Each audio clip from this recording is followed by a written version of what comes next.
ವ್ಯಾಖ್ಯಾಮುದ್ರಾಂ ಕರಸರಸಿಜೈಃ ಪುಸ್ತಕಂ ಶಂಖಚಕ್ರೆ ಬಿಭ್ರದ್ಭಿನ್ನ ಸ್ಫಟಿಕರುಚಿರೆ ಪುಂಡರೀಕೆ ನಿಷನ್ನಃ ಅಮಲಾನಶ್ರೀರಮೃತವಿಶದೈರಂಶ ವಿಪ್ಲಾವಯನ್ಮಾಮಾವಿರ್ಭೂಯಾದರಗಮಹಿಮಾ ಮಾನಸೇ ವಾಗಧೀಶ ನಮಸ್ತೆ ಪ್ರಾಣೇಶ ಪ್ರಣತ ವಿಭವಾಯ ಮುನಿಮಗ ನಮಃ ಸ್ವಾಮಿನ್ ರಾಮ ಪ್ರಿಯತಮನ್ ಗುರುಗುಣ ನಮಸ್ತುಭ್ಯಂ ಭೀಮ ಪ್ರಬಲತಮ ಕೃಷ್ಣೇಷ್ಟ ಭಗವನ್ ನಮಃ ಶ್ರೀಮನ್ಮಧ್ವ ಪ್ರದಿಶ ಸುದರ್ಶನ್ನೋ ಜಯ ಜಯ ಶ್ರೀ ಗುರುಭ್ಯೋ ನಮಃ ನಾರಾಯಣಂ ಸುರಗುರುಂ ಜಗದೇಕನಾಥಂ ಭಕ್ತಪ್ರಿಯಂ ಸಕಲಲೋಕನಮಸ್ಕೃತಂಚ ತ್ರೈಗುಣ್ಯವರ್ಜಿತಮಜಂ ವಿಭುಮಾದ್ಯಮೀಶಂ ವಂದೇ ಭವಗ್ರಂ ಅಮರಾಸುರಸಿದ್ಧವಂದ್ಯಂ ನಾರಾಯಣಂ ನಮಸ್ಕೃತ್ಯ ನರಂಚೈವ ನರೋತ್ತಮಂ ದೇವೀಂ ಸರಸ್ವತೀಂ ವ್ಯಾಸಂ ತತೋ ಜಯಮುದೀರಯೇ. ವೇದವ್ಯಾಸರ ಮಹಾಭಾರತದ ಚಿಂತಕರಿಗೆ ವಂದನೆಗಳು. ಶಾಂತಿ ಪರ್ವದ 233ನೆಯ ಪ್ರವಚನ. ವಿಶೇಷವಾಗಿ ಒಬ್ಬ ಬ್ರಾಹ್ಮಣ ಸೇನಜಿತ್ ರಾಜನಿಗೆ ಆತನ ಮಗ ಸತ್ತಾಗಿರತಕ್ಕಂಥ ಸಂದರ್ಭದಲ್ಲಿ ಅವನೊಡನೆ ಉಪದೇಶಗಳನ್ನು ಮಾತುಗಳನ್ನು ಹೇಳುತ್ತಾ ಕೇಳುತ್ತಾ ಭಗವಂತನ ದರ್ಶನದೆಡೆಗೆ, ಈ ಸಂಸಾರದಿಂದ ಬಿಡುಗಡೆಯೆಡೆಗೆ ಅಪರೂಪವಾದ ಅನೇಕ ಮಾತುಗಳನ್ನು ತಿಳಿಸ್ತಾ ಬಂದಿದ್ದಾನೆ. ಈ ಜನ ಇಲ್ಲಿ ಸಿಕ್ಕಿಬೀಳುವಂಥದ್ದು ಕೇವಲ ಪ್ರೀತಿಯ ಸಂಕಲೆಯಿಂದ ಅಂತ. ಸ್ನೇಹ ಭಾಷೈಹಿ ಬಹುವಿಧೈಹಿ ಆವಿಷ್ಟ ವಿಷಯ ಜನಾ, ಬಹುಪ್ರಕಾರವಾದಂತಹ ಪ್ರೀತಿಯ ಸಂಕೋಲೆಗಳು ಕೆಲವು ವೈಷಯಿಕವಾದ ಸುಖಗಳ ಹಿನ್ನೆಲೆಯಲ್ಲಿಯೂ ಇವೆ. ಹೀಗಾಗಿ ಮನುಷ್ಯ ಯಾವುದೇ ಕೆಲಸ ಆಗದೆ ಅಕೃತಾರ್ಥಾವಸಿದಂತೆ, ಅವನು ಯಾವುದೇ ಪುರುಷಾರ್ಥಗಳ ಪ್ರಾಪ್ತಿ ಇಲ್ಲ, ಬಯಕೆಗಳ ವಿಶೇಷವಾದಂಥ ಸ್ವತ್ತುಗಳ ಸಂಪ್ರಾಪ್ತಿ ಇಲ್ಲ. ಹೀಗಾಗಿ ಹಾಗೆಯೇ ಅವಸಾನವನ್ನು ಪಡಿತಾನೆ. ಹೇಗೆ ಕೇಳಿದರೆ, ನಾವು ಮರಳಿನ ಸೇತುವೆಯನ್ನು ಕಟ್ಟುವುದು. ಏನಾಗ್ತದೆ, ನೀರುಕ್ಕಿ ಬಂದಾಗ ಎಲ್ಲಿ ಸೇತುವೆ ಇರ್ತದೆ. ಹಾಗಾಗಿ ನೀರಿನ ಮೇಲೆ ಹೋಗ್ಲಿಕ್ಕೆ ನಮಗೆ ಮರಳಿನ ಸೇತುವೆಯನ್ನು ಕಟ್ಟಲಿಕ್ಕೆ ಆಗ್ತದೆ. ಜಲೈಹಿ ಸೈಕತ ಸೇತವಃ ಅಂತ ಸ್ಪಷ್ಟವಾಗಿ ಹೇಳುತ್ತಾರೆ. ಹೀಗಾಗಿ ಮನುಷ್ಯ ಸ್ನೇಹೇನ ತೈಲವತ್ ಸರ್ವಂ ಸರ್ಗಚಕ್ರೇ ನಿಪೀಡ್ಯತೆ ತಿಲಪೀಡೈ ಇವ ಆಕ್ರಮ್ಯ ಕ್ಲೇಶೈ ಅಜ್ಞಾನ ಸಂಭವೈ. ದುಃಖಗಳು ನಾವು ಮೂಢತನದಿಂದ ಅಜ್ಞಾನದಿಂದ ಅದನ್ನು ಮತ್ತಷ್ಟು ಬೆಳೆಸ್ತೇವೆ, ಅಲ್ಲಿಂದೇ ಬಂದದ್ದು. ಅದರ ಬಗ್ಗೆ ಚೆನ್ನಾಗಿ ಸ್ಪಷ್ಟವಾದ ಕಲ್ಪನೆ ಇಲ್ಲ. ಹೀಗಾಗಿ ತೊಂದರೆಗಳಿಗೆ ದುಃಖಗಳಿಗೆಲ್ಲ ನಾವು ಗೂಡಾಗಿಕೊಳ್ಳುತ್ತೇವೆ. ಎಳ್ಳನ್ನು ಅರಿತಾರೆ ಎಣ್ಣೆ ತೆಗಿಲಿಕ್ಕೆ, ಅವರು ತಿಲಪೀಡರು, ಅಂದರೆ ತಿಲಕ್ಕೆ ಪೀಡೆ ಕೊಡುವವರು ಅಂತ, ಎಳ್ಳಿಗೆ ಪೀಡೆ ಕೊಡುವುದು ಅಂತ ಗಾಣಕ್ಕೆ ಹಾಕಿ ಅರಿಯುವಾಗ ಅದು ಎಳ್ಳನ್ನು ಹುಡಿ ಮಾಡಿ ಎಣ್ಣೆ ತೆಗೆಯುವ ಚಕ್ರ ಗಾಣ ಅಂದರೆ. ಹಾಗಾದರೆ ಅನ್ನೋದು ಸೃಷ್ಟಿ ಚಕ್ರ. ಏನು ಸೃಷ್ಟಿ ಮಾಡುತ್ತೆ? ಎಣ್ಣೆ ಸೃಷ್ಟಿ ಮಾಡುತ್ತೆ. ಏನನ್ನು ಹಾಕಿದಾಗ? ಎಳ್ಳನ್ನು ಹಾಕಿದಾಗ. ಹಾಕುವವರು ಯಾರು? ಅದನ್ನು ಎಣ್ಣೆ ತೆಗೆಯುವರು. ಹಾಗೆ ಎಣ್ಣೆಯ ಮೇಲಿನ ಪ್ರೀತಿಯಿಂದ ಎಳ್ಳನ್ನು ಅರಿಯುವ ಹಾಗೆ ಮನುಷ್ಯ ಪ್ರೀತಿಗಾಗಿ ತಾನು ಅರಿಯಲ್ಪಡ್ತಾನೆ ಈ ಸೃಷ್ಟಿಯ ಚಕ್ರದಲ್ಲಿ ಅಂತಾರೆ. ಅದು ಎಳ್ಳಿನಿಂದ ಎಣ್ಣೆ ಸೃಷ್ಟಿ ಮಾಡುವ ಚಕ್ರ. ಆದರೆ ನಮ್ದು ಇಡೀ ಬದುಕೆ ಒಂದು ದೊಡ್ಡ ಸೃಷ್ಟಿ ಚಕ್ರ. ಅಂದರೆ ಸರ್ಕ ಚಕ್ರದಲ್ಲಿ ನಾವು ಸಿಕ್ಕಾಕೊಂಡು ದುಃಖದ ರಾಶಿಗಳಿಂದ ಮೂಟೆಗಳಿಂದ ಬಬ್ಬೆ ಹೊಡ್ಕೊಳ್ಳುತ್ತೇವೆ. ಸಂಚಿನೋತಿ ಅಶುಭಂಕರ್ಮ ಕಳತ್ತರಾಪೇಕ್ಷೆಯ ನರಹ. ಸ್ಪಷ್ಟವಾದ ಒಂದು ಮಾತು ಹೇಳ್ತಾನೆ. ಹೆಂಡತಿಗಾಗಿ ಮನುಷ್ಯ ಕೆಟ್ಟ ಕೆಲಸ ಮಾಡ್ತಾನೆ. ಕಳತ್ತರಾಪೇಕ್ಷೆ, ಬದುಕಿಗಾಗಿ, ಹೆಣ್ಣಿಗಾಗಿ, ಹೆಂಡತಿಗಾಗಿ, ಹೆಂಡತಿಯ ಬದುಕಿಗಾಗಿ, ತನ್ನ ಬದುಕಿನ ನೇಪಥ್ಯದಲ್ಲಿ ಹೆಂಡತಿಯ ಸೌಕರ್ಯಕ್ಕಾಗಿ ಮನುಷ್ಯ ಅಶುಭ ಕೆಲಸ ಮಾಡ್ತಾನೆ. ಒಳ್ಳೆಯ ಕೆಲಸ ಮಾಡುವುದಿಲ್ಲ. ಮಾಡುವ ಕೆಲಸದಲ್ಲಿ ಕೆಟ್ಟದಾಗ್ತದೆ, ಹಾಳಾಗಿ ಹೋಗ್ತದೆ. ಏನೋ ರಾಗದ್ವೇಷಗಳು ಇರ್ತವೆ ಅಂತಾನೆ. ಸಂಚಿನೋತಿ ಒಟ್ಟು ಮಾಡ್ತಾನೆ, ಗಂಟು ಕಟ್ತಾನೆ ಅಂತಾನೆ. ಏಕಃ ಕ್ಲೇಶಾನವಾಪ್ನೋತಿ ತರತ್ರೇಹ ಚ ಮಾನವ. ಇದರಿಂದ ಒಬ್ಬನೇ ತಿಂತಾನೆ, ಅದರಲ್ಲಿ ಪಾಲುದಾರಿಕೆ ಯಾರು ಬರುವುದಿಲ್ಲ. ಮಾಡಿದ್ದು ಮತ್ತೊಬ್ಬರಿಗಾಗಿ ಪ್ರೀತಿ ವಿಷಯಗಳಲ್ಲಿ, ಆದರೆ ತಿನ್ನುವುದು ಇವನೊಬ್ಬನೇ. ಅದು ಹಕ್ಕು ಅಂತ ಹೇಳಿಕೊಂಡು ತಪ್ಪಿಸಿಕೊಂಡು ಹೋಗ್ತಾರೆ. ಆದ್ದರಿಂದ ಹಾಳಾದ ಕೆಲಸಗಳ ರಾಶಿ ಮೊತ್ತವನ್ನು, ಪಾಪವನ್ನು ಇವನೊಬ್ಬನು ಈ ಜನ್ಮದಲ್ಲಿಯೂ ತಿಂತಾನೆ, ಮುಂದಿನ ಜನ್ಮದಲ್ಲಿಯೂ ತಿಂತಾನೆ. ಈ ಜನ್ಮದಲ್ಲಿಯೂ ತಪ್ಪಿಸಬೇಕು ಅಂತ ಮಾಡಿದ್ಲಿಕ್ಕೆ ಹೋದರೂ ತಿನ್ನುವುದು ತಿಂತಾನೆ. ಹಾಗಾಗಿ ಮಗದೊಬ್ಬರನ್ನು ಸುಖಿಸುವುದರಲ್ಲಿ ಆಯಿತು, ಮತ್ತೇನಾಗಲಿಲ್ಲ. ಎಲ್ಲಿವರೆಗೆ ಒಂದು ಕಳ್ಳನ ಕತೆ ಇತ್ತು, ಬಹಳ ಚೆನ್ನಾಗಿತ್ತು ಅವನ ಕತೆ. ಅವನು ತನ್ನ ಪ್ರೀತಿಯ ಪಾತ್ರಳಿಗೆ ಏನೋ ಕದ್ದು ತಂದು ಕೊಡೋದು, ಬಂಗಾರದ ತುಂಡು, ಯಾವುದೋ ಎಲ್ಲಿಂದಲೂ. ಭಾರಿ ಖುಷಿಯಾಗೋದು ಅವಳಿಗೆ. ಅಂದರೆ ಮೊದಲ ಬಾರಿಗೆ ಅವನು ತನ್ನ ಇಷ್ಟಪಟ್ಟ ಹುಡುಗಿ ಅಂತ ಹೇಳಿಕೊಂಡು ಏನೋ ಒಂದು ಕೊಟ್ಟಂತೆ. ಕೊಡುವಾಗ ಆಕೆ ಕಳ್ಳ ಅಂತ ಹೇಳಿದ್ಲು. ಇವನಿಗೆ ಭಾರಿ ಖುಷಿ ಆಯಿತು. ಹಾಗಾಗಿ ಏನೋ ಒಂದು ರೀತಿಯಿಂದ ಅವಳ ಪ್ರೀತಿಗೆ ಪಾತ್ರಳಾಗಲಿಕ್ಕೆ ಪ್ರತಿ ಬಾರಿ ಏನೋ ಒಂದು ಕಡೆಯಿಂದ ತಂದು ಕೊಡ್ತಿದ್ದ. ಅವಳು ಬಹಳ ಆತ್ಮೀಯವಾಗಿ ಅವಳ ಜೊತೆಯಲ್ಲಿ ಇರ್ತಿದ್ಲು. ಸಿಕ್ಕಿದಾಗೆಲ್ಲ ಹೀಗೆ ಮಾಡ್ತಿದ್ದ. ಕೊನೆಗೆ ಅವನ ಕೈಯಲ್ಲಿ ಈಗ ಇಲ್ಲಾಗಿಬಿಟ್ಟಿದೆ ಕೊಡಲಿಕ್ಕೆ. ಯಾವುದೋ ಒಂದು ಸಂದರ್ಭದಲ್ಲಿ ಸಿಗುವಾಗ ಕೊಟ್ಟಿಲ್ಲ ಅವನು ಏನನ್ನು. ಕೇಳಿಬಿಟ್ಲು, ಎಲ್ಲಿದೆ ಗಿಫ್ಟ್? ಆಗಲಿಲ್ಲ. ಈ ಬಾರಿ ಸಂಪಾದನೆ ಆಗಲಿಲ್ಲ. ಅವನ ಸಂಪಾದನೆ ಗೊತ್ತಿಲ್ಲ ಅವಳು ಯಾವ ರೀತಿ ಮಾಮೂಲಿದ್ದು ಅಂತ, ದಾರಿ ಯಾವುದು ಗೊತ್ತಿಲ್ಲ. ಕಳ್ಳತನ ದಾರಿಯಲ್ಲಿ ಬಂಗಾರ ಬಂದು ಬೀಳ್ತದೆ ಗೊತ್ತಿಲ್ಲ. ಏನೋ ಗಿಫ್ಟ್ ಕೊಡುತ್ತಾ ಇದ್ದಾನೆ, ದುಡಿತಾ ಇದ್ದಾನೆ ಅಂತ ತಿಳ್ಕೊಂಡಿದ್ದಾನೆ. ಈ ಬಾರಿ ಆಗಲಿಲ್ಲ ನನಗೆ ಅಂತ ಹೇಳಿದ. ಈಕೆ ಮಾತಾಡದೇನೆ, ಪ್ರೀತಿ ತೋರದೇನೆ ಬಿಟ್ಟೋದ್ಲು ಅಲ್ಲಿಂದ. ಹಾಗಾದ್ರೆ ಇನ್ನು ಸಿಗಬೇಕಾದ್ರೆ ಏನು ಕೊಡಬೇಕೆನ್ನುವುದನ್ನು ಗಟ್ಟಿ ಮಾಡಿಕೊಂಡವ. ಅದಕ್ಕೇನು ಉಪಾಯ ಮಾಡಿದ? ಮತ್ತೆ ಎಲ್ಲಿಂದ ಹೇಗೆ ತರಲಿ? ಬೇಕಾದಷ್ಟು ಕಡೆಯಲ್ಲಿ ಸಿಕ್ಕಿ ಬೀಳದಂತೆ ತಪ್ಪಿಸಿಕೊಂಡು ಪೆಟ್ಟು ತಿಂದುಕೊಂಡೆಲ್ಲ ಮಾಡಿ ಆಗಿದೆ ಈಗ. ಅದಕ್ಕೊಂದು ಉಪಾಯ ಮಾಡಿದ. ತನ್ನ ಇಬ್ಬರು ಮಿತ್ರರಲ್ಲಿ ಹೇಳಿದ, ನನಗೆ ಈ ಕೆಲಸ ಆಗಲೇಬೇಕು. ಏನು ಕೆಲಸ? ನನಗೆ ಈ ಹುಡುಗಿಯ ಪ್ರೀತಿಗೋಸ್ಕರ ಕದಿಬೇಕಾಗತ್ತೆ, ಸಿಕ್ಕಿ ಬೀಳಬಾರದು. ಅದಕ್ಕೊಂದು ಕೆಲಸ ಮಾಡು. ಎಲ್ಲಿದೆ ಕೇಳಿದರೆ, ನಾನು ಕೊಟ್ಟ ಒಂದು ರಾಶಿ ಗಿಫ್ಟ್ ಅವಳ ಮನೆಯಲ್ಲಿ ಇದೆಲ್ಲೇ ಕದ್ದು ಬಿಡಿ ಅಂತ. ಒಂದಿಷ್ಟು ತಂದಾಕಿಕೊಳ್ಳಿ ನನಗೆ ಅಲ್ಲಿಂದ ಕದ್ದು. ನಾನಿನ್ನು ಎಷ್ಟೋ ಸಮಯ ಪ್ರೀತಿಯನ್ನು ಕಾಪಿಡ್ಲಿಕ್ಕೋಸ್ಕರ ಅದನ್ನು ಕೊಡ್ಲಿಕ್ಕೆ ಶುರು ಮಾಡುತ್ತೇನೆ ಅಂತ.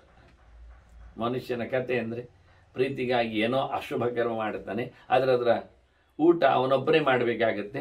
ಈ ಜನ್ಮದಲ್ಲಿ ಮಾತ್ರ ಅಲ್ಲದೆ ಮತ್ತೊಂದು ಜನ್ಮದಲ್ಲಿಯೂ ಅಂತಾನೆ. ಈ ಜನ್ಮದಲ್ಲೇ ಅದರ ಊಟ ಮಾಡಲಿಕ್ಕೆ ಸಿಗುತ್ತೆ ಕಷ್ಟದ್ದು ಅಂತ. ಪುತ್ರದಾರ ಕುಟುಂಬೇಶು ಪ್ರಸಕ್ತ ಸರ್ವಮಾನವಾಹ ಅಂತಾನೆ.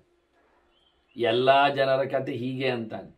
ಎಲ್ಲರೂ ಮನೆ, ಮಂದಿ, ಮಾರು, ಮತ, ಸಂಸ್ಥಾನ ಹೇಳಿಕೊಂಡು ಅದರಲ್ಲಿ ಬಿದ್ದುಕೊಂಡೇ ಇರುವುದು.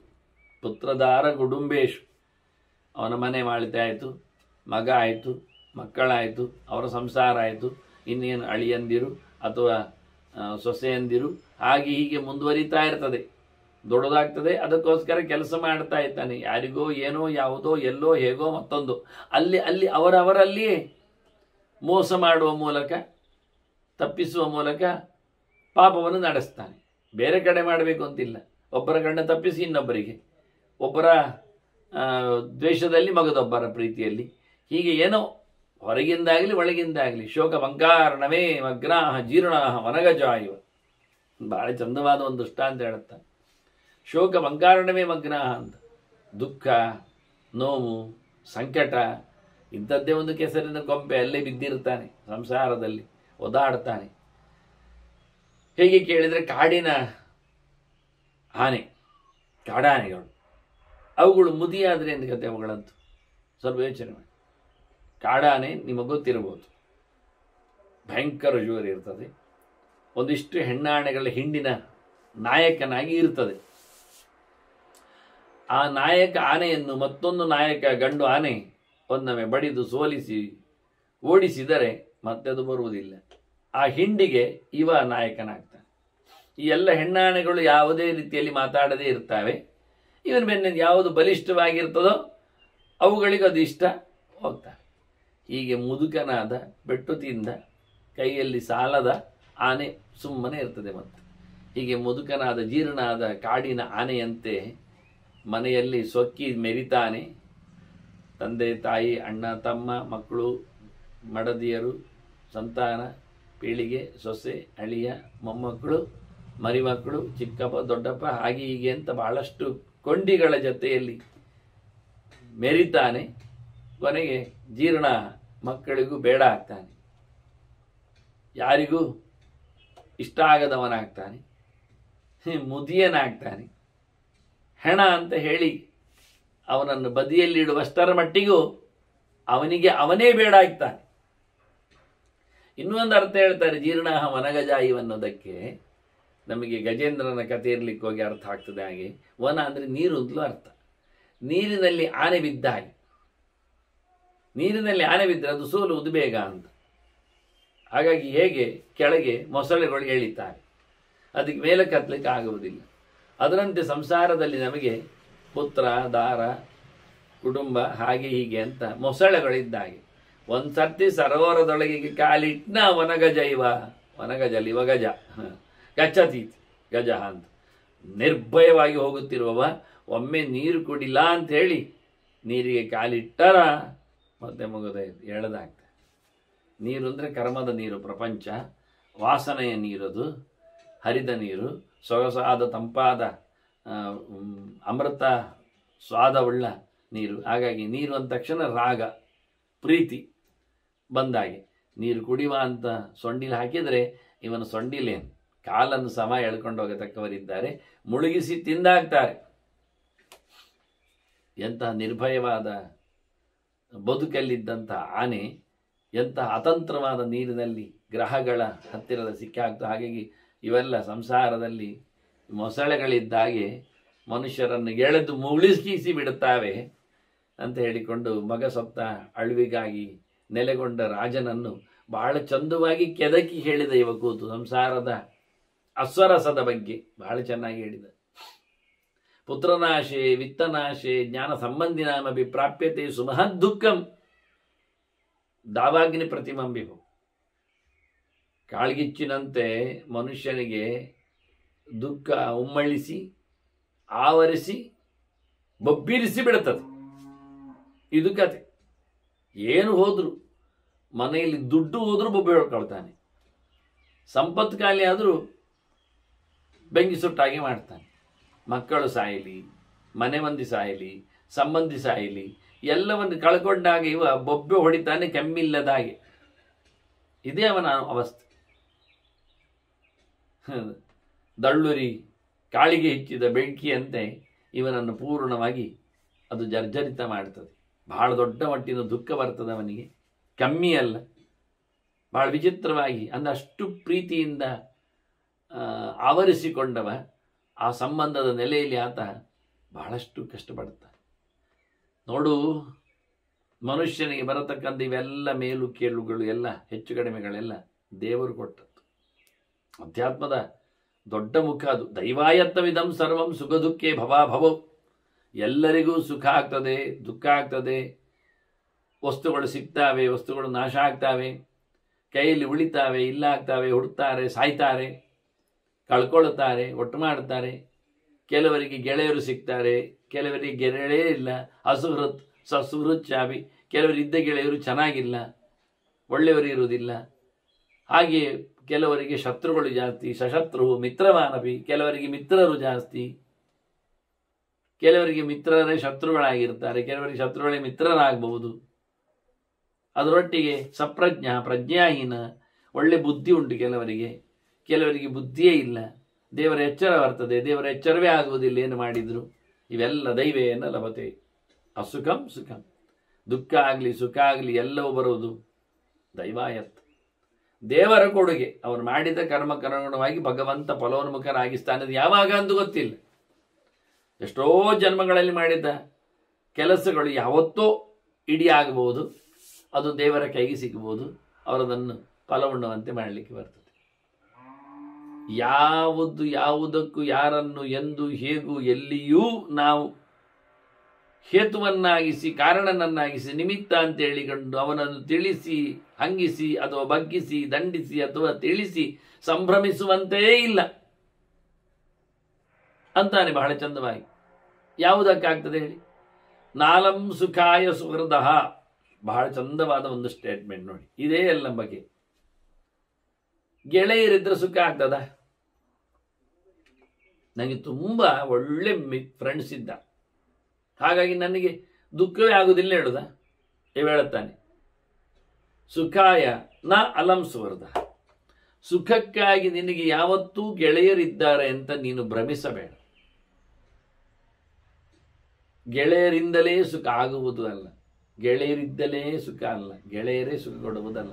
ಸುಖಕ್ಕೂ ಗೆಳೆಯರಿಗೂ ಸಂಬಂಧ ಇಲ್ಲ, ಬೇಕಾದ್ರೆ ಮಾಡಿಕೊ ಆಯ್ತಾ. ನನಗೀಗ ಗೆಳೆಯರೆಲ್ಲ ದೂರ ಹೋಗಿದ್ದಾರೆ, ಅದು ನಾನು ಕಷ್ಟದಲ್ಲಿದ್ದೇನೆ, ಅಲ್ಲವೇ ಅಲ್ಲ, ಕಾರಣವೇ ಇಲ್ಲ, ಅದಕ್ಕೆ ಕಾರ್ಯಕಾರಣ ಭಾವ ಇಲ್ಲ. ನಾಲಂ ದುಃಖಾಯ ದುರ್ಹೃದ, ಇದದ್ದು ಇನ್ನೊಂದು ಮುಖ.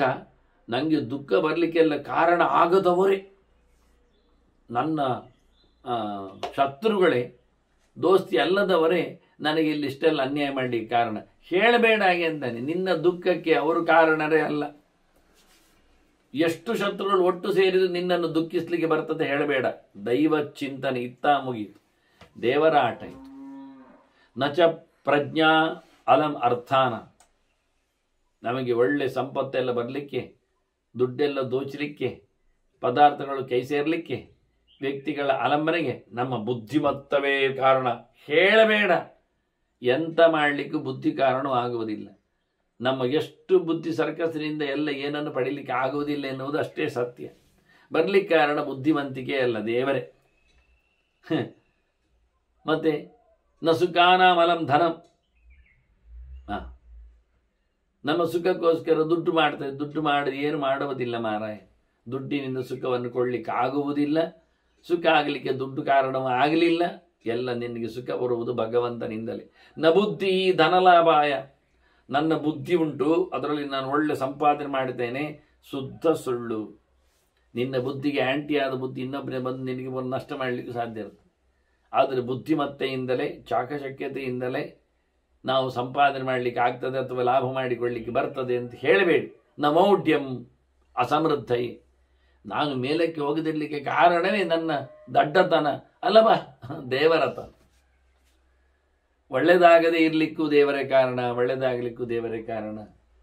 ಇದು ನನ್ನದೇ ಆಗಿರತಕ್ಕಂತಹ ಅಪ್ರಯತ್ನ, ನನ್ನದೇ ದಡ್ಡತನ. ನನ್ನ ಬುದ್ಧಿತನದಿಂದ ನಾನು ಬೆಳೆದೆ, ನನ್ನ ದಡ್ಡದಿಂದ ನಾನು ಕುಸಿದೆ ಇಲ್ಲ. ದಡ್ಡತನದಿಂದ ಮೆರೆದವರಿದ್ದಾರೆ, ಬುದ್ಧಿತನದಿಂದ ಕುಸಿದವರಿದ್ದಾರೆ. ಇದು ಯಾವುದೂ ಅಲ್ಲ, ಎಲ್ಲಕ್ಕೂ ಭಗವಂತನದ್ದೇ ಪೂರ್ಣವಾಗಿರತಕ್ಕ ಕೆಲಸ, ಲೀಲೆ. ಮತ್ತೆ ಯಾರಿಗೆ ಗೊತ್ತಾಗ್ತದೆ ಕೇಳಿದರೆ, ಲೋಕ ಪರ್ಯಾಯ ವೃತ್ತಾಂತ ಪ್ರಾಜ್ಞ ಜಾನಾತ್ ಅಂತ. ಯಾರು ಪರಮಾತ್ಮನನ್ನು ತಿಳಿದಿದ್ದಾನೆ ಅವನಿಗೆ ಲೋಕದ ಕಥೆ ಗೊತ್ತಾಗ್ತದೆ. ಇದೆಲ್ಲ ಭಗವಂತನ ಲೀಲೆ. ಇಲ್ಲಿ ಯಾವುದು ನಮ್ಮಿಂದಲ್ಲ, ಇನ್ನೊಬ್ಬರಿಂದ ಅಲ್ಲ. ಯಾವುದನ್ನು ನಾವು ಯಾವುದರಿಂದಲೂ ಕೊಡಕೊಂಡು ಸರಿ ಮಾಡಿಕೊಳ್ಳಲಿಕ್ಕೆ ಬರುವುದಿಲ್ಲ ಅನ್ನ ದೇವರ ಎಚ್ಚರ ಇದ್ದವನಿಗೆ ಇದು ಏನು ಮಾಡುವುದಿಲ್ಲ. ಇಡೀ ಲೋಕದ ಈ ಕೆಳಗೆಗಳೆಲ್ಲ ಬಹಳಷ್ಟು ಸ್ಪಷ್ಟವಾಗಿ ಅವನಿಗೆ ಗೊತ್ತಿದೆ. ಅದನ್ನು ಮುಖ್ಯವಾಗಿ ಆಗಬೇಕಾದ್ದು ಪ್ರಾಜ್ಞನಾಗಬೇಕು. ಪರಮಾತ್ಮನ ಜ್ಞಾನವನ್ನು ಸಂಪಾದನೆ ಮಾಡಿಕೊಂಡು ಎಲ್ಲವನ್ನು ದೇವರಿಗೆ ಒಪ್ಪಿಸಿ ಬಿಡುವಂತೆ ಬದುಕಿರಬೇಕು. ಅಂಥವನಿಗೆ ಮಾತ್ರ ಸಾಧ್ಯ ಆಗ್ತದೆ.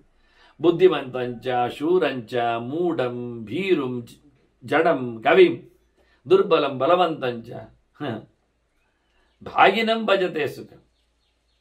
ಹೊತ್ತುಕೊಂಡು ಬಂದಿದ್ರೆ ಆಗ್ತದೆ. ಸುಖ ಯಾರಿಗೆ ಸಿಗ್ತದೆ? ಸುಲಭ ಶಬ್ದ ಉತ್ತರ. ಭಾಗ್ಯವಂತನಿಗೆ ಸುಖ ಸಿಗ್ತದೆ. ಯಾರು ಭಾಗ್ಯವಂತ? ಯಾರಿಗೊತ್ತು. ದೈವ ಯಾರಿಗೆ ಒಲಿದಿದೆ ಅವರಿಗೆ ಸುಖ ಆಗ್ತದೆ. ಯಾರಿಗೆ ದೈವ ಒಲಿದಿದೆ ಯಾರಿಗೊತ್ತು. ಅದೃಷ್ಟದಾಟದಲ್ಲಿ ಸುಖ ಆಗತ್ತೆ. ಹೌದು, ಯಾರಿಗೆ? ಯಾರಿಗಾಗ್ಬೋದು. ಬುದ್ಧಿವಂತನಿಗೂ ಭಾಗ್ಯವಂತ ಆದರೆ ಅವನಿಗೆ ಸುಖ ಆಗ್ತದೆ. ಅವನು ದೌರ್ಭಾಗ್ಯವಂತನಾಗಿದ್ದರೆ ಅವನಿಗೆ ಸುಖ. ಬುದ್ಧಿವಂತಿಗುಂಟು ಮಾರಾಯರೆ ಸುಖ ಇಲ್ಲ. ಏನು ಮಾಡುವ? ಅವನ ದೌರ್ಭಾಗ್ಯ, ಅವನ ದುರದೃಷ್ಟ, ಅವನ ಹಣೆ ಬರಹ. ಅದು ಹೇಳೋದಕ್ಕಿಂತಲೂ ಎಂತ ಹೇಳೋ, ಅವನ ಯೋಗ್ಯತೆ ಎಂತ ಹೇಳೋ. ಬುದ್ಧಿವಂತ ಆಗಲಿ, ಒಬ್ಬ ಶೂರ ಆಗಿದ್ದಾನೆ, ಬಹಳಷ್ಟು ದೊಡ್ಡ ಮಟ್ಟಿನ ವೀರ ಇದ್ದಾನೆ, ಆದರೂ ಅವನಿಗೆ ಸುಖ ಬರ್ತದೆ ಅಂತ ಇಲ್ಲ. ಅವನ ಹಣೆಯಲ್ಲಿ ಎಂತ ಉಂಟ ಅಂತ ಆಗ್ತದೆ. ಮೂಢಂಚ, ಒಬ್ಬ ದಡ್ಡ ಇದ್ದಾನೆ, ದಡ್ಡ ಇದ್ದರೂ ಅವನು ಆರಾಮವಾಗಿರ್ಲಿಕ್ಕೆ ಸಾಧ್ಯ ಗೊತ್ತಿಲ್ಲ. ದಡ್ಡ ಅಂತ ಹೇಳಿಕೊಂಡವನಿಗೆ ಸುಖ ಇಲ್ಲ ಹೇಳುವುದಲ್ಲ, ಬುದ್ಧಿವಂತ ಅಂತೇಳಿ ಅವನಿಗೆ ಸುಖ ಬರುವುದಿಲ್ಲ ಹೇಳಲಿಕ್ಕಿಲ್ಲ. ಎಲ್ಲವೂ ಯಾವುದು ದೈವಾಯತ್ತವೇ, ದೇವರೇ. ಒಬ್ಬ ಹೇಡಿಯನ್ನಾಗಲಿ, ಒಬ್ಬ ಜಡನನ್ನಾಗಲಿ, ಒಬ್ಬ ಕವಿಯನ್ನಾಗಲಿ, ಒಬ್ಬ ಬಲವಂತನನ್ನಾಗಲಿ ಒಬ್ಬ ದುರ್ಬಲನನ್ನಾಗಲಿ ಅವನನ್ನು ಭಾಗ್ಯದೇವತೆಗೆ ಒಲಿಯುವಂತೆ ಸುಭಗನನ್ನಾಗಿ ಸೌಭಾಗ್ಯವಂತನನ್ನಾಗಿ ಮಾಡುವುದು ಭಗವಂತ ಹೊರತು ಇನ್ಯಾರೂ ಅಲ್ಲ. ಅದರಷ್ಟ ಯಾರನ್ನು ಮಾತಾಡಿಸುತ್ತೆ ಕೇಳಿದೆ, ಯಾರಿಗೆ ಆ ದೈವ ಒಲುಮೆ ಉಂಟೋ ಅವನನ್ನು. ಯಾರದ್ದು ದೇನು ದನ ಉಂಟು, ಯಾರದ್ದು ಹೇಳು? ವತ್ಸಸ್ಯ ಗೋಪಸ್ಯ ಸ್ವಾಮಿನಃ ತಸ್ಕರಸ್ಯ ಚ. ದನ ಯಾರದ್ದು ಅಂತ ಪ್ರಶ್ನೆ. ಕರು ಹೇಳ್ತದೆ ನನ್ನದು ಅಂತ ದನ ಹೇಳ್ತದೆ. ಕರು ಹೇಳ್ತದೆ ದನ ನನ್ನದು. ಗೊಲ್ಲೆ ಹೇಳ್ತಾನೆ ದನ ನನ್ನದು ಅಂತಾನೆ. ಅವು ಬೇಕಾದ್ರೆ ಕರುವನ್ನು ಸೇರಿಸಿ ಹೇಳ್ತಾನೆ ಅದು ಕರುವು ನನ್ನದೇ ಅಂತ. ಮಾಲೀಕ ಹೇಳ್ತಾನೆ ದನ ನನ್ನದು. ನನಗೂ ಗೊಲ್ಲ ನನ್ನ ಕೆಲಸಕ್ಕೆ ಇಟ್ಟದಲ್ಲ. ಗೊಲ್ಲನು ಕರುವು ದನವು ನನ್ನದು ಅವ ಹೇಳ್ತಾನೆ. ಸ್ವಲ್ಪ ಹೊತ್ತಿನಲ್ಲಿ ಒಬ್ಬ ಕಳ್ಳ ಹೇಳ್ತಾನೆ ದನ ನನ್ನದು. ಎಲ್ಲಿಂಟು? ನನ್ನ ಮನೆಯಲ್ಲಿ ಉಂಟು ಅಂದಾನೆ. ಈಗ ಯಾರದು ದನ? ಯಾರದು? ಕರುವಿದ್ದ, ಗೊಲ್ಲಂದ, ಮಾಲೀಕಂದ, ಕಳ್ಳಂದ. ಅದಕ್ಕೆ ನಾವು ಹೇಳುತ್ತೇವೆ ಉತ್ತರ ಯಾರದ್ದು ದನ ಅಂತ ಕೇಳಿದರೆ ಯಾರು ಕುಳಿತಾರೆ ಅವರದ್ದು ಅಂತ. ಅದು ಸತ್ಯ. ಹಾಲು ಕುಡಿಯುವವರು ಯಾರು? ಅವರದ್ದು ದನ. ಪಯ ಬಿಬದಿಯ ತಸ್ಯ ದೇನು ತಸ್ಯತಿ ನಿಶ್ಚಯ. ಈಗ ಹಾಲು ಕುಡಿಯುವುದು ಯಾರು? ಕಳ್ಳ ಹಾಲು ಕುಡಿತಾ ಇದ್ದಾನೆ. ಅದು ನನ್ನ ಅವನತ್ತೆ. ಅದು ಲೋಕದ ಕಥೆ ಹಾಗೆ ಅಂತ. ಹೀಗೆ ಮನುಷ್ಯನು ದುಡ್ಡಾಗಲಿ, ದೌಲತ್ತಾಗಲಿ, ಸಂಪತ್ತಾಗಲಿ, ಬದುಕಾಗಲಿ, ಹೆಂಡತಿ ಮಕ್ಕಳಾಗಲಿ, ಕೆಲವೊಮ್ಮೆ ಅದು ಇನ್ನಿತರ ಸೊತ್ತು ಸರಂಜಾಮಗಳಾಗಲಿ ಯಾರ ಕೈಯಲ್ಲಿ ಯಾರಿಗೆ ಹೋಗ್ತದೋ ಅವರದರ ಬೆನಿಫಿಷರ್, ಅದರದ್ದು ಸುಖ ಪ್ರಾಪ್ತಿಯವರಾಗ್ತಾರೆ. ಹಾಗೆ ಮನುಷ್ಯನ ಕಥೆ ಅಂತ ಬಹಳ ಚೆನ್ನಾಗಿ ಅಶಾಶ್ವತವಾದ ನೆಲೆಯ ಬಗ್ಗೆ ಮಾತಾಡಿದ. ಮತ್ತೆ ಗಮ್ಮತ್ನಲ್ಲಿ ಇರುವುದನ್ನು ನೋಡಿ ಸುಖದಲ್ಲಿದ್ದಾನೆ, ಅವನು ಒಳ್ಳೆಯವನಾಗಿದ್ದಾನೆ, ಅವನಿಗೆ ಗುಣವಂತಿಕೆ ಉಂಟು, ಬಹಳ ಬುದ್ಧಿಮಂತ ಅಂತ ತಿಳ್ಕೊಳ್ಬೇಡ. ಏಚ ಮೂಢತಮಃ ಲೋಕೆ ಏಚ ಬುದ್ಧೇ ಪರಂಗತಾತೆ ನರಹ ಸುಖಮೇದಂತೆ ಕ್ಲಿಶ್ಯತಿ ಅಂತರಿತೋ ಜನ. ಭಾರೀ ದಡ್ಡ ಯಾರಿದ್ದಾರೆ ಲೋಕದಲ್ಲಿ ಭಾರೀ ಖುಷಿಯಲ್ಲಿ ಇರ್ತಾರೆ. ಭಾರೀ ಬುದ್ಧಿಮಂತರು ಯಾರಿರ್ತಾರೆ ಅವರು ಭಾರೀ ಎತ್ತರದಲ್ಲಿ ಖುಷಿಯಲ್ಲಿರ್ತಾರೆ. ಈ ನಡುವೆ ಸಿಕ್ಕಿದವನ ಪಾಡು ಹೇಳುವುದೇ ಬೇಡ. ಅಂತ ಬುದ್ಧಿಮಂತಲ್ಲ, ಅಂತ ದಡ್ಡ ಅಲ್ಲ. ಅವನಿಗೆ ದಡ್ಡ ಹೇಳಲಿಕ್ಕೆ ಆಗುವುದಿಲ್ಲ, ಬುದ್ಧಿವಂತ ಹೇಳಲಿಕ್ಕೆ ಅವನಲ್ಲಿ ಬುದ್ಧಿ ಕಾಣುವುದಿಲ್ಲ. ಈ ನಡುವೆ ಸಿಕ್ಕಿದವರ ಪಾಡು ಮಾತ್ರ ಅತ್ಯಂತ ಹೀನಾಯಮಾನವಾದದ್ದು ಅಂತ.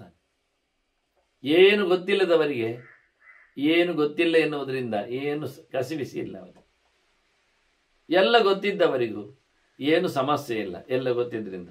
ನಡುವೆ ಗೊತ್ತಿಲ್ಲದವರಿಗೆ ಮಧ್ಯದಲ್ಲಿ ಗೊತ್ತಿಲ್ಲದವರಿಗೆ ಗೊತ್ತಿಲ್ಲ ಅಂತ ಕೆಲವೊಮ್ಮೆ ಗೊತ್ತಾಗುವುದಿಲ್ಲ, ಹೇಳಿದ್ರು ಗೊತ್ತಾಗುವುದಿಲ್ಲ, ಪ್ರಶ್ನೆ ಅಳಿಸುವುದಿಲ್ಲ, ಉತ್ತರ ದಕ್ಕುವುದಿಲ್ಲ. ಇಂಥವರ ಪಾಡು ಏನು ಹೇಳುವ? ನೈತಿಕ ಮೌಲ್ಯದಲ್ಲಿ ಆಗಿ ಪೂರಾ ಬಿಟ್ಟವರಿಗೆ ಮರ್ಯಾದೆ ಇಲ್ಲ, ಎಲ್ಲ ಹೊತ್ತವರಿಗೆ ಮರ್ಯಾದೆ ಬೇಕಿಲ್ಲ. ನಡುವೆ ಮರ್ಯಾದೆ ಮಾನ ಹೇಳಿಕೊಂಡು ಮುಚ್ಚಿಕೊಂಡವನಿಗೆ ಬಿಚ್ಚಿ ಹೋದಾಗ ಸಾಯುವಷ್ಟು ಜೋರಾಗ್ತದೆ ಕಸಿವಿ. ಏನು ಅಲ್ಲದವನನ್ನು ಹಿಡಿಯುವುದೂ ಇಲ್ಲ, ಓಡುವುದೂ ಇಲ್ಲ.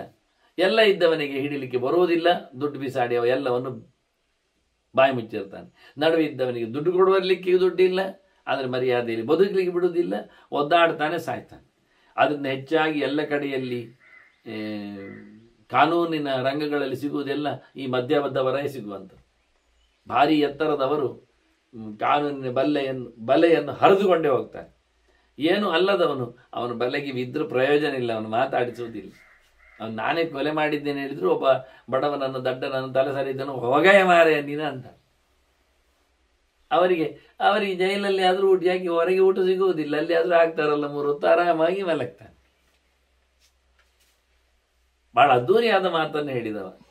ತುಂಬ ಮಾರ್ಮಿಕವಾದ, ಎಲ್ಲ ಭಾರತದಲ್ಲೇ ಸುಮಾರು ಸರ್ತಿ ಬಂದದ್ದು. ಏಚ ಮೂಢತಮಃ ಲೋಕೆ, ಅಲ್ಲಿ ಏಕವಚನದಲ್ಲಿ ಕೆಲವು ಬಂದಿತ್ತು ಎಷ್ಟ ಮೂಢತಮೋ ಲೋಕೆ, ಇಲ್ಲಿ ಬಹುವಚನ ನೋಡಿದ್ದಾರೆ. ಏಚ ಬುದ್ಧೇ ಪರಂಗತಃ ತೇ ನರಾಹ ಸುಖಮೇದಂತೆ, ಅಲ್ಲಿ ತಾವು ಭವ ಅಂದಿದ್ರು 2 ಜಾತಿಯವರು ಅಂತ. ಇಲ್ಲಿ ತೇ ನರಾಹ ಸುಖಮೇದಂತೆ, ಆದರೆ ಉತ್ತರಾರ್ಧ ಕೊನೆದ್ದು ಮಾತು ಸೀದೆ ಇತ್ತು, ಕ್ಲಿಶ್ಯತ್ಯಂತರಿತೋ ಜನ ಅಂತ. ಮಧ್ಯದಲ್ಲಿದ್ದವನ ಪಾಡು ಅದು ದುರವಸ್ಥೆಯಾಗಿದೆ ಅಂತ. ಈ ನಡುವಿನವನ ಬಗ್ಗೆ ಮಾತಾಡಿದಾಗ ಮತ್ತೊಂದು ಮಾತು ಹೇಳ್ತಾನೆ ಇವನು, ಇದು ಅತ್ಯಂತ ಪ್ರಸಿದ್ಧವಾದ ಗೆರೆ. ಅಂತೇಶ್ವರೇ ಮೇರೆ ಧೀರ ಅಂತೆ ಮಧ್ಯೇಶ್ವರೇ ಮೇರೆ. ಅಂತಃಪ್ರಾಪ್ತಿಂ ಸುಖಂ ಪ್ರಾಹು ದುಃಖಮಂತರಮೇತೆಯೋ. ಕಡೆಯಲ್ಲಿ ಎಲ್ಲರೂ ಖುಷಿ ಪಟ್ಟಿರುತ್ತಾರೆ, ದಡ ಸೇರಿರ್ತಾರೆ, ದಡದ ಬದಿಯಲ್ಲಿದ್ದವರು. ನಡುವೆ ಬಿದ್ದವರು ಪ್ರವಾಹದಲ್ಲಿ ಕೊಚ್ಚಿ ಹೋಗ್ತಾರೆ ಅಲ್ವಾ. ದಡದ ಪಕ್ಕದಲ್ಲಿದ್ದವರು ದಡ ಸೇರ್ತಾರೆ, ನೀರುಕ್ಕಿ ಬಂದರೆ ಏನಾದರೂ ಹೆಚ್ಚು ಕಡಿಮೆ ಆದರೆ. ನಡುವೆ ಸಿಕ್ಕಿದವರು ಮಾತ್ರ ಅತ್ತ ಓಡ್ಲಿಕ್ಕೂ ಆಗದೆ ಇತ್ತ ಬರಲಿಕ್ಕೂ ಆಗದೆ ನಡುವೆ ಸಿಕ್ಕಾಕೊಂಡು ಅದು ನಡುವೆ ಭಾರಿ ಜೋರು ಫೋರ್ಸ್ ಇರ್ತದೆ. ಅಂತೇಶು ರೇಮಿರೇಧಿರಾಹ, ಅಂತೇಶು ಅಂದರೆ ಬದಿಯಲ್ಲಿ, ಕಡೆಯಲ್ಲಿ. ಕಡೆ ಮೋಕ್ಷ, ಧರ್ಮ ಅರ್ಥ ಕಾಮ ಮೋಕ್ಷದಲ್ಲಿ. ಇತ್ತಿಂದ ನೋಡಿದರೆ ಧರ್ಮ ಅದು ಕಡೆ, ಅತ್ತಿಂದ ನೋಡಿದಾಗ ಇದು ಕಡೆ, ಇತ್ತಿಂದ ನೋಡಿದರೆ ಅದು ಕಡೆ. ಹಾಗಾಗಿ ಧರ್ಮ ಮೋಕ್ಷಗಳಲ್ಲಿ ಖುಷಿಯಲ್ಲಿ ಇರ್ತಾರೆ ಜನ. ಅಲ್ಲದು ಎರಡೇ ಇರುವುದಲ್ಲ, ಬಹುವಚನೆ ಆಗಿ ಬಂದು ಅದು ಮೋಕ್ಷ ಬಹಳ ಬಗೆ ಉಂಟು ಮಾರೇರಿ. ಹೌದಲ್ಲ, ಧರ್ಮವು ತುಂಬ ಬಗೆ ಉಂಟು. ಸಾರಿ, ಬಹುವಚನ ಇರುವುದು ಬಹು ಬಗೆಗಾಗಿ. ಅದರಿಂದ ಬಹುಬಗೆಯ ಧರ್ಮಗಳಲ್ಲಿ ಬಹುಬಗೆಯ ಮೋಕ್ಷಗಳಲ್ಲಿ ಬಹಳ ಖುಷಿಯಲ್ಲಿ ಇರ್ತಾರೆ ಹೆಚ್ಚು ಜನ. ಧೀರರು, ಬುದ್ಧಿಮಂತರು, ತಲೆ ಖರ್ಚು ಮಾಡಿದವರು. ನದ್ದೇ ಮಧ್ಯೇಶ್ವರೇ ಮೇರೆ, ಅವರು ಮಧ್ಯದಲ್ಲಿ ಬಂದು ಬೀಳುವುದಿಲ್ಲ. ಮಧ್ಯದಲ್ಲಿ ಇರುವುದು ಯಾವುದು? ಕಾಮ ಮತ್ತು ಅರ್ಥ. ಅದು ಬಹಳ ಉಂಟು ರೀತಿ. ಅದನ್ನ ನಡುವೆ ಇದ್ದವದ್ದನ್ನು ಬುದ್ಧಿಮಂತರು ಸ್ವೀಕಾರ ಮಾಡುವುದಿಲ್ಲ. ಅವರು ಬದಿಯಲ್ಲಿದ್ದದ್ದನ್ನು ಮಾತಾಡಿಸ್ತಾರೆ, ಅದನ್ನು ಉಪಯೋಗಿಸಿಕೊಳ್ತಾರೆ, ಆ ರೀತಿಯಲ್ಲಿ ಬದುಕ್ತಾರೆ. ಯಾಕೆ ಕೇಳಿದ್ರೆ ಅಂತಃಪ್ರಾಪ್ತಿಂ ಸುಖಂ ಪ್ರಾಹು ದುಃಖಮಂತರ ಮೇತೆಯೋಹು. ಅಂತಃಪ್ರಾಪ್ತಿಂ ಸುಖಂ ಪ್ರಾಹು. ನೀವು ದಡ ಸೇರಿದರೆ ನಿಮಗೆ ಸುಖ, ಬದಿ ಹೋದರೆ ನಿಮಗೆ ಒಳ್ಳೆಯದಾಗ್ತದೆ. ಮೋಕ್ಷವನ್ನು ಬಯಸಿದ್ರೆ ನಿಮ್ಗೆ ಒಳ್ಳೆದಾಗ್ತದೆ, ಧರ್ಮವನ್ನು ನಡೆಸಿದ್ರೆ ನೀವು ಉದ್ಧಾರ ಆಗ್ತೀರಿ. ದುಃಖಂ ಅಂತರಂ ಏತೆಯೋ, ಈ ಎರಡರ ಮಧ್ಯದಲ್ಲಿ ಉಂಟಲ್ಲ, ಧರ್ಮ ಮೋಕ್ಷದ ಮಧ್ಯದಲ್ಲಿ ಉಂಟಲ್ಲ ಅರ್ಥಕಾಮಗಳು, ಅದನ್ನು ನೀವು ಇಟ್ಟುಕೊಂಡ್ರೆ ದುಃಖವನ್ನೇ ಪಡು. ಬೇಕುಗಳ ಹತ್ತಿರ ಹೋದರೆ ನೀವು ಸಿಕ್ಕಾಕೊಳ್ತೀರಿ. ಸಂಪತ್ತಿನೆಡೆಗೆ ನೀವು ಹಾರಿದರೆ ನಿಮಗೆ ಆಪತ್ತು ಮೆತ್ತಿಕೊಳ್ಳುತ್ತದೆ.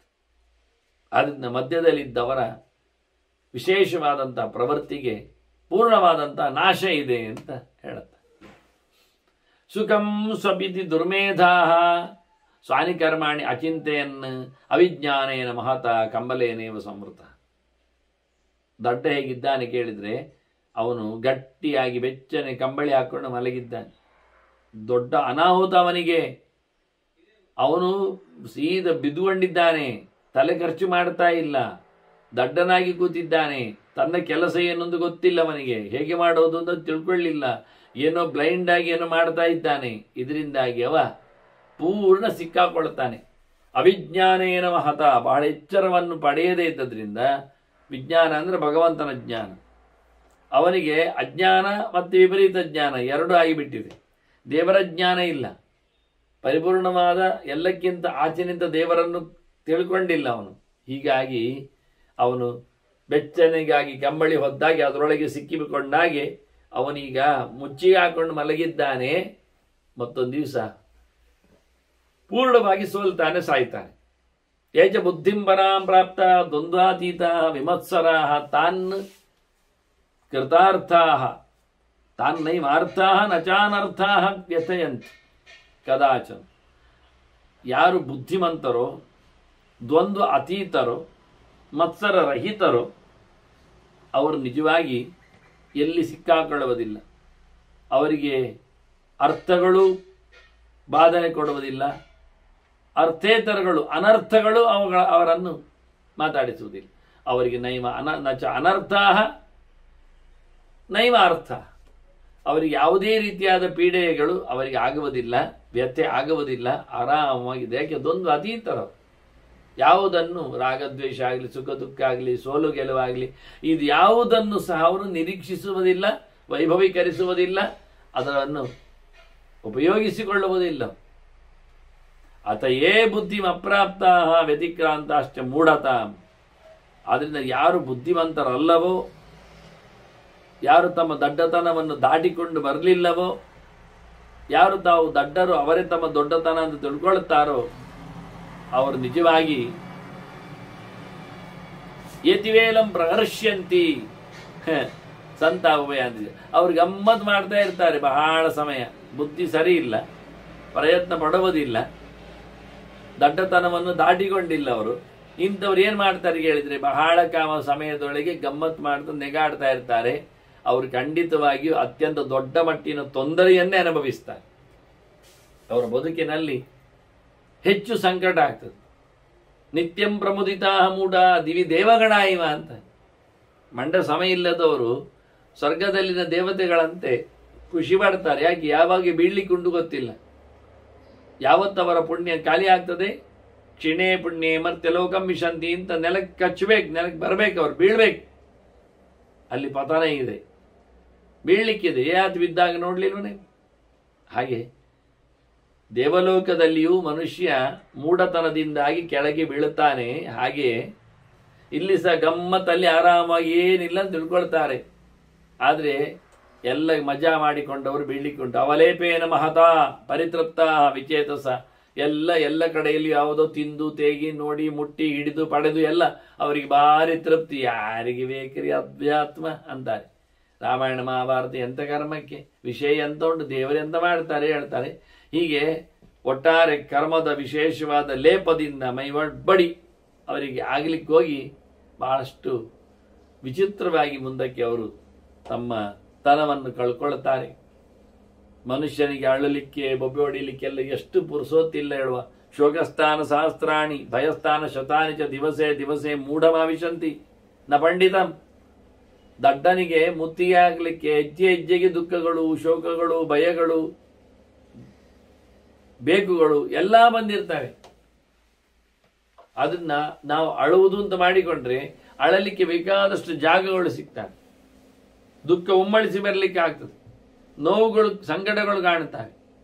ಒಬ್ಬನನ್ನು ದ್ವೇಷಿಸುವ ಅಥವಾ ಮತ್ತೊಂದು ಕಡೆ ಬೇಡ ಅಂತ ಕಾಣುವ, ಎಲ್ಲ ಕಡೆ ಬೇಡ ಕಾಣುವ ಗೆಲೆಗಳು ಕಾಣುತ್ತವೆ.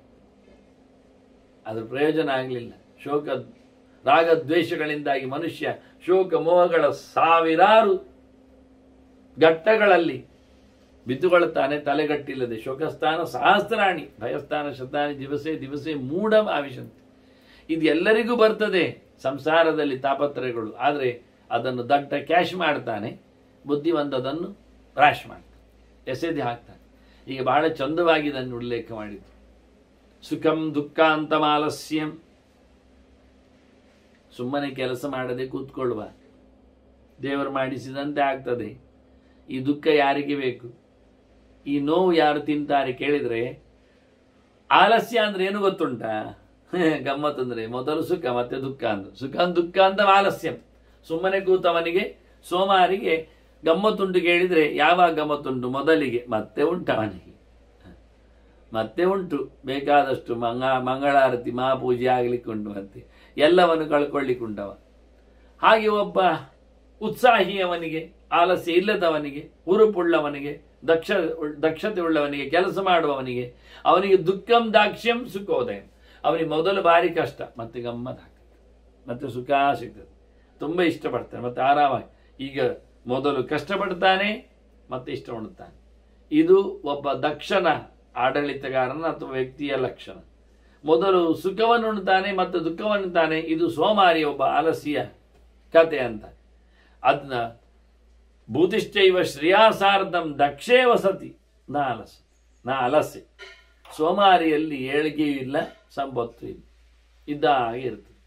ಆದ್ದರಿಂದ ಸೋಮಾರಿಯನ್ನು ಕಟ್ಟಿಕೊಂಡ್ರೆ ಏನು ಕೆಲಸ ಆಗುವುದಿಲ್ಲ. ನಾವು ಸೋಮಾರಿ ಆಗಬಾರ್ದು, ದಕ್ಷತೆಯನ್ನು ಕಾಪಾಡಿಕೊಳ್ಳಬೇಕು. ನಾವು ದಕ್ಷರಾಗಿ ಬಿಟ್ಟರೆ ನಮಗೆ ಸಂಪತ್ತು ಜೊತೆಯಲ್ಲಿ ಏಳಿಗೆ ಎಲ್ಲವೂ ಬಂದೇ ಬರ್ತದೆ ಅಂತ. ಸುಖಂ ವಾ ಯದಿವಾ ದುಃಖಂ ದುಃಖಂ ಸುಖಂ ವಾ ಯದಿವಾ ದುಃಖಂ ಪ್ರಿಯಂ ವಾ ಯದಿವಾ ಅಪ್ರಿಯಂ ಪ್ರಾಪ್ತಂ ಪ್ರಾಪ್ತ ಉಪಾಸೀತ. ಹೃದಯೇನ ಅಪರಾಜಿತ. ಮನಸ್ಸನ್ನು ಗಟ್ಟಿ ಮಾಡಿಕೊಂಡು ಓಡಿ ಹೋಗದೆ, ತಪ್ಪಿಸಿಕೊಳ್ಳದೆ, ಬಂದದ್ದು ಬಂದಾಗಿ ಅದನ್ನು ಉಪಯೋಗಿಸಿಕೊಳ್ತಾ ಇರಬೇಕು. ಅದನ್ನು ಇಷ್ಟಪಡ ಪ್ರಾಪ್ತಂ ಪ್ರಾಪ್ತಂ ಉಪಾಸೀತ. ಬಂದಾಗಿ ಅದನ್ನು ದೂರದೆ, ಅದು ಏನೇ ಬರಲಿ, ಸುಖ ಬರಲಿ ಸ್ವೀಕೃತಿಯಾಗಲಿ, ದುಃಖ ಬರಲಿ ತಾಳ್ಮೆಗೆಡದೆ ಅದನ್ನು ಸ್ವಾಗತಿಸಿರಿ. ಒಳ್ಳೆಯದಾಗಲಿ ಖುಷಿ ಪಡೀರಿ, ಕೆಟ್ಟದಾಗಲಿ ಮತ್ತು ಖುಷಿ ಪಡೀರಿ. ಪ್ರಿಯ ಅಪ್ರಿಯ, ಸುಖ ದುಃಖ ಯಾವುದು ಬಂದರೂ ಮನುಷ್ಯ ಅದನ್ನು ಬಹಳ ಚಂದವಾಗಿ ಅಕ್ಸೆಪ್ಟ್ ಮಾಡಿ ಸ್ವಾಗತಿಸಬೇಕು. ಒಂದು ದೃಷ್ಟಿಯಿಂದ ಅಪರಾಜಿತ, ಸೋಲ್ಬಾರ್ದು ಯಾವುದು. ಬುದ್ಧಿವಂತಂ ಕೃತಪ್ರಜ್ಞಂ ಶುಶ್ರೂಷುಂ ಅನಹಂಕೃತಂ ಶಾಂತಂ ಜಿತೇಂದ್ರಿಯಂ ಚಾಪಿ ಶೋಕಃ ನ ಸ್ಪೃಶತೆ ನರ. ದುಃಖ ಯಾರಿಗೆ ಅಂಟುವುದಿಲ್ಲ, ಯಾರನ್ನು ಮುಟ್ಟುವುದಿಲ್ಲ. ತಾಪಗಳು, ನೋವುಗಳು, ಶೋಕಗಳು ಕೇಳಿದರೆ ಯಾರು ಬುದ್ಧಿಮಂತ ಇದ್ದಾನೆ ಅವನ ಪಕ್ಕಕ್ಕೆ ಬರುವುದಿಲ್ಲ. ಅವ ಬುದ್ಧಿಮಂತಿಕೆಯಿಂದ ಅದನ್ನು ದೂರ ಮಾಡಿಕೊಳ್ತಾನೆ. ಅದಕ್ಕೆ ಒಂದು ಹೊರಗಿನ ಸ್ಥಾನಮಾನವನ್ನು ಕಲ್ಪಿಸ್ತಾನೆ. ಕೊನೆಗೆ ತನ್ನೊಳೆ ಹಾಕೊಳ್ಳೋದಿಲ್ಲ. ಕೃತಪ್ರಜ್ಞಂ, ದೇವರ ಎಚ್ಚರಾದವಂತೂ ಖಂಡಿತವಾಗಿಯೂ ಅವನು ಯಾವ ಕಾಲದಲ್ಲಿಯೂ ಅಳುವುದನ್ನು ಮುಂದುವರಿಸುವುದಿಲ್ಲ ಅಥವಾ ಅಳಲಿಕ್ಕೆ ಅವಕಾಶ ಮಾಡಿಕೊಳ್ಳುವುದಿಲ್ಲ. ಅದರೊಟ್ಟಿಗೆ ಶುಶ್ರೂಷಂ, ಕೇಳುವ ಇಚ್ಛೆ ಉಳ್ಳವ, ಕೇಳವೆ, ದೊಡ್ಡವರ ಸೇವೆ ಮಾಡುವ ಯೋಗ್ಯತೆ ಉಳ್ಳವ, ಅವನು ಯಾವತ್ತೂ ಸಹ ದುಃಖವನ್ನು ಅನುಭವಿಸುವುದಿಲ್ಲ. ಅವರ ಸೇವೆಯಿಂದ ಒಳ್ಳೆಯವನಾಗ್ತಾನೆ. ದಿನನಿತ್ಯ ಕಲಿತಾ ವಿಷಯಗಳನ್ನು ಸಂಪರ್ಕ ಮಾಡಿಕೊಳ್ಳುವುದರಿಂದ ಅವನ ಆರೋಗ್ಯವನ್ನು ಹೆಚ್ಚು ಮಾಡುತ್ತಾನೆ. ಹಾಗೆ ಅನಹಂಕೃತವ ಅಂತಾರೆ. ಅಹಂಕಾರ ಪಡೆದು ನಾನು ಮಾಡಿದೆ, ನನ್ನಿಂದ ಆಗ್ತದೆ, ನಾನು ಮಾಡ್ತೇನೆ ಅಂತ ಯಾರಲ್ಲಿ ನಾನು ಇರ್ತದೆ ಅವನು ಸೋಲ್ತಾನೆ. ಅದನ್ನು ಬಿಟ್ಟಿದ್ದವನಿಗೆ ನಾನು ಮಾಡಿದ್ದಲ್ಲ ಎಂದು ಹೇಳಿದ್ನಲ್ಲ, ಎಲ್ಲವೂ ನನ್ನದೇ, ಯಾವುದೂ ನನ್ನದಲ್ಲ, ಈಗ ಆರಾಮಿರಲಿಕ್ಕೆ ಆಗ್ತದಲ್ಲ. ಹಾಗೆ ಬಹಳ ಚಂದವಾಗಿ ಅನಹಂಕಾರಿ ಯಾರಿದ್ದಾನೆ ಅವನು ನಿಜವಾಗಿಯೂ ಶಾಂತನಿರ್ತಾನೆ. ಇಂದ್ರಿಯಗಳ ಜಯ ಅವನಲ್ಲಿರ್ತದೆ. ಇಂಥವನನ್ನು ಶೋಕ ಯಾವತ್ತೂ ಮಾತಾಡಿಸುವುದಿಲ್ಲ. ಯಾರು ನಿಜವಾಗಿ ವಿಶೇಷವಾಗಿ ಭಗವಂತನನ್ನು ಚಿಂತನೆ ಮಾಡ್ತಾನೆ, ಶಾಂತ ಅಂದರೆ ಅದು, ಶಮ ಅಂದರೆ ಅದಲ್ವಾ, ಮನ್ನಿಷ್ಠದ ಬುದ್ಧಿಯೇ ಅಂತ ಹೇಳಿ ಕೃಷ್ಣನ್ ಹೇಳಿದಾಗೆ ಭಗವಂತನಡೆಗೆ ಎಚ್ಚರ ಮಾಡಿಕೊಂಡವನಿದ್ರೆ ಅವನು ಖಂಡಿತವಾಗಿಯೂ ಶೋಕಕ್ಕೆ ಒಳಗಾಗುವುದಿಲ್ಲ. ಅದರಿಂದ ಶೋಕವನನ್ನು ಮುಟ್ಟುವುದಿಲ್ಲ, ಮಾತಾಡಿಸುವುದಿಲ್ಲ. ಅದಕ್ಕೇನು ಮಾಡಬೇಕೀಗ? ಶುದ್ಧ ಚಿತ್ತ ಚರೇತ್ ಬುಧಃ, ಒಬ್ಬ ಒಳ್ಳೆ ಜ್ಞಾನಿಯಾಗಿ ತಿಳುವಳಿಕೆ ತುಂಬುದವನಾಗಿ ಬುದ್ಧಿ ಸರಿಯಾಗಿ ಕೆಲಸ ಮಾಡಿಸುವಂತೆ ಅವನು ನಡತೆಯಲ್ಲಿ ತರಬೇಕು. ಅವನ ಮಾತು ಇದ್ದಾಗಿ ಅವನ ಕೃತಿಯಲ್ಲಿಯೂ ಆ ರೀತಿಯಾದ ಭಗವಂತನ ಪರಿಪೂರ್ಣವಾದ ಎಚ್ಚರದಲ್ಲಿ ಆಗಿದ್ರೆ, ಬುದ್ಧನಾದರೆ, ಶುದ್ಧ ಚಿತ್ತನಾದರೆ, ಸಮಗ್ರವಾಗಿ ಅವನು ಬುದ್ಧಿಯ ಸ್ವಾಸ್ಥ್ಯವನ್ನು ಉಳಿಸಿಕೊಂಡಿದ್ರೆ ಅವನು ಮೆರಿತಾನೆ. ಆದರೆ ಶುದ್ಧ ಚಿತ್ತ ಚರೇತ್ ಬುಧ, ಜ್ಞಾನಿಯಾದವ ಒಳ್ಳೆಯ ಬಗೆಯಿಂದ ತಲೆ ಕೆಡಿಸಿಕೊಳ್ಳದೆ ದೇವರ ಎಚ್ಚರದಿಂದ ಆತ ಇಲ್ಲಿ ಲೋಕದಲ್ಲಿ ಸಂಸಾರದಲ್ಲಿ ಸಂಚಾರ ಮಾಡಬೇಕಾಗ ಅವನಿಗೆ ಯಾವುದೇ ರೀತಿಯಾದ ದುಃಖದ ಉಪಟಳ ಆಗುವುದಿಲ್ಲ. ಅವನು ಸುಖವನ್ನು ಕಂಡಬಟ್ಟೆ ಎಂಜಾಯ್ ಮಾಡಲಿಕ್ಕೆ ಹೋಗುವುದಿಲ್ಲ, ಸಮಾನನಾಗಿರ್ತಾನೆ. ಆದ್ರಿಂದ ಅವನಿಗೆ ಬಾಧೆ ಬರುವಂಥದ್ದು ದುಃಖ ಅಲ್ಲವೇ ಅಲ್ಲ, ಬರುವುದಿಲ್ಲ ಅಂತ ಬಹಳ ಚಂದವಾದ ಕೆಲವು ಮಾತುಗಳನ್ನು ರಾಜನು ಹೇಳಿದ್ದಾನೆ. ಇನ್ನು ಕೆಲವು ಮಾತುಗಳ ಉಪದೇಶಗಳ ಜೊತೆಯಲ್ಲಿ ಆತ ನಮ್ಮ ಮುಂದೆ ಬರಲಿಕ್ಕಿದ್ದಾನೆ. ಮತ್ತು ವಂದನೆಗಳು. ಶ್ರೀಕೃಷ್ಣ ನಾರಾಯಣ ನಾರಾಯಣ ನಾರಾಯಣ.